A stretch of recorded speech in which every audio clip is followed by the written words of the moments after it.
অস্ট্রেলিয়ায় আজহারীর ভিসা বাতিল, সফরের মাঝপথেই ফেরত। বাংলাদেশি ইসলামিক বক্তা মিজানুর রহমান আজহারীর অস্ট্রেলিয়ার ভিসা বাতিল করা হয়েছে। ফলে দেশটিতে নির্ধারিত একাধিক ইসলামিক সম্মেলনে অংশ নেওয়ার আগেই তাকে সফর মাঝপথে শেষ করে ফিরে আসতে হচ্ছে। ব্রিটিশ সংবাদ মাধ্যম ডেইলি মেল এক প্রতিবেদনে জানিয়েছে, মঙ্গলবার 31 মার্চ তার ভিসা বাতিল করা হয় এবং বর্তমানে তিনি দেশে ফেরার অপেক্ষায় রয়েছেন।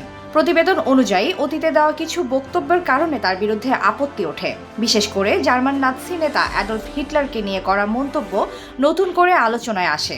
অভিযোগ রয়েছে তিনি হিটলারকে ইহুদিদের জন্য ঐশ্বরিক শাস্তি হিসেবে উল্লেখ করেছিলেন।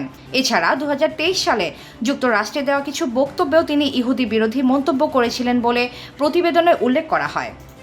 এসব বিষয় সামনে আসার পর অস্ট্রেলিয়ার বিভিন্ন মহল থেকে তার সফর নিয়ে উদ্বেগ প্রকাশ করা হয়। অস্ট্রেলিয়ার লিবারেল দলের এক সিনেটর জানান, স্থানীয় কিছু কমিউনিটি গ্রুপ আগে থেকেই সরকারকে আজহারীর সফর সম্পর্কে সতর্ক করেছিল। আজহারীর অস্ট্রেলিয়ার ব্রিসবেন, মেলবোর্ন, সিডনি এবং ক্যানবেরাতে ধারাবাহিক ইসলামিক সম্মেলনে অংশ নেওয়ার কথা ছিল। তবে ভিসা বাতিলের কারণে নির্ধারিত এসব কর্মসূচি আর অনুষ্ঠিত হচ্ছে না। তামান্না ইসলাম তন্নি, দৈনিক নিরপেক্ষ। নিরপেক্ষ, সত্য প্রকাশে আপোষহীন।